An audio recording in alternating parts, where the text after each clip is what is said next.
देवकी के आठवां पुत्र होगा वो।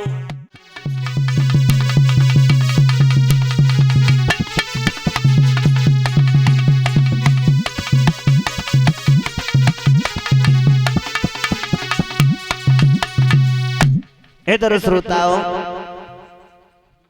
और पाल नगला गोरालपुरा जिला एटा इनकी तरफ से 101 रुपए आए हैं। भगवान सुख शांति प्रदान करे, समाज का सम्मान मिलता रहे। और 101 रुपए दीपक यादव नगला नानकार से इनकी तरफ से 101 रुपए आए हैं। भगवान से हमेशा किसी बात की कोई कमी न रहे।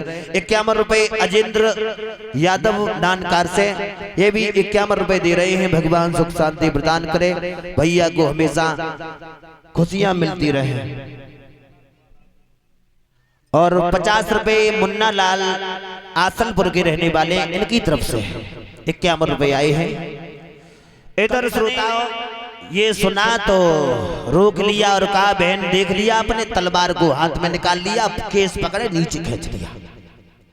आकाशवाणी हुई है कि तेरे गर्भ से जो 8वां बालक पैदा होगा वो मेरा काल होगा, मेरा काल होगा। 100 रुपए आए हैं। मीरापुर छरामई से आए हैं, इनकी तरफ से 101 रुपए। इधर कहा बहन तुम जानती हो अभी आकाशवाणी हुई क्या कहा था, बिना मतलब में कोई पाप नहीं होता और जान पे मुसीबत आ जाए तो सगे बेटे का बाप नहीं होता। अब हम तुम्हें नहीं छोड़ेंगे। मारने के लिए तैयार हुआ लेकिन वसुदेव जी सामने आ गए, कहने लगे एक कंस क्या कर रहे हो? हाँ तुमने सुना नहीं क्या हुआ? आकाशवाणी क्या बोले थे? बोले तुम्हें एक बात बताओ, तुम्हें देवकी से डर है या इसकी संतान से? बोले संतान से। तो हम यमुना मैया की सौगंध खा रहे हैं, गोधन की सौगंध खा रहे हैं, हम तुम्हें बच्चे देते रहेंगे, आप मारते रहना। बोले ठीक है। करमगत टारे नोटरी। इधर देवकी को तो छोड़ दिया लेकिन देवकी और वसुदेव को जेल खाने में बंद कर दिया। जब बंद कर श्रोताओं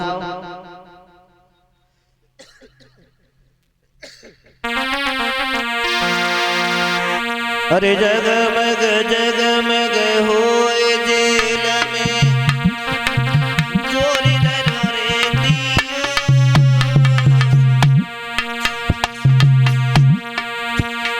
अरे कछु समय के बाद देवकी ने कुमार को जन्म दियो।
श्रोताओं इधर धीरे धीरे समय व्यतीत हुआ। देवकी के गर्भ से पहले बच्चे ने जन्म लिया और ये 51 रुपए मुनीष पाल नगला उमराय वाले और 51 रुपए गौरव यादव नगला सबल, इनकी तरफ से दोनों भाइयों की तरफ से भगवान से कामना करेंगे भगवान इन भाइयों के जीवन में कोई खुश रखे। बोले भक्तवत्सल भगवान की। इधर पहला बच्चा जब पैदा हुआ वसुदेव ने उसे ले लिया, कहा ये तो तुम्हारे भाई का भोजन है। लेकर के चले कंस के पास में। कंस ने कहा कि पहला है। बोले हाँ। बच्चे की खूबसूरती को देखा, छोड़ दिया। बोले पहला है, काल हमारा 8वां ले जाओ। देवकी की गोद में जाके डाल दिया। कहा तुम्हारे भाई ने तुम्हारे बच्चे को छोड़ दिया। दुआएं देने लगी, भैया तूने मेरे बच्चे को छोड़ दिया, तुझे मेरी भी उम्र लग जाए। इधर देवर्षि नारद सोचने लगे अगर इस तरीका से ये सिस्टम चलता रहा तो भगवान को आने में देर हो जाएगी। कंस इतना बड़ा पापी, इसके दिल में दया। ये जहर के गड़ा में अमृत की बूंदें कहां से आ गई? ये दोनों चीज इकट्ठी कैसे हो गई? ऐसा कैसे हो गया? देवर्षि नारद चले, कंस की सभा में आए और कहा कंस कोई बालक पैदा नहीं हुआ? बोले हाँ हुआ था पहला, थोड़ी देर पहले आ जाते तो तुम्हें दिखा देता। बोले मारा नहीं? बोले छोड़ दिया। बोले बुद्धि खराब है, मुझे लगता है तुम्हारी मौत आ गई। गद्दी से उछल पड़ा देवर्षि नारद। कहां से आ गई? बोले लाला दिखाई नहीं देती है। एक हाथ में पुष्प लिया, कहा इसकी पंखुड़ी बता सकते हो पहली 8वीं कौन सी है? बोले नहीं। बुद्धि को भ्रमित कर दिया। बच्चे जेल खाने में पहुंच गया। बच्चे को उठाया, चट्टान से मार दिया। बच्चे की बोटी बोटी बिगड़ गई। इस तरीका से एक नहीं 6 बच्चों का वध कर दिया। 7वें में चले हैं बलराम जी। इन्हें बलराम जी को योग माया के द्वारा वसुदेव की जो दूसरी रोहिणी उनके गर्भ में प्रवेश कर दिया।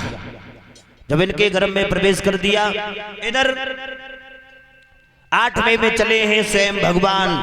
और सबसे पहले इन्होंने चतुर्भुजी रूप में दर्शन दिए। जेल की दीवार चमकने लगी। जब जेल की दीवार चमकने लगी, कहाँ है वो झांकी वाले? बुलाओ ना। जेल की दीवार जब चमकने लगी तो वसुदेव कहने लगे मुझे यही मालूम नहीं पड़ रहा है कि स्वर्ग चल करके आ गया या स्वर्ग में मैं खुद आ गया, यही मालूम नहीं पड़ रहा है। तो इधर कहा क्या चाहते हो प्रभु, क्या सेवा करनी है? बैठ जाओ आराम से सभी।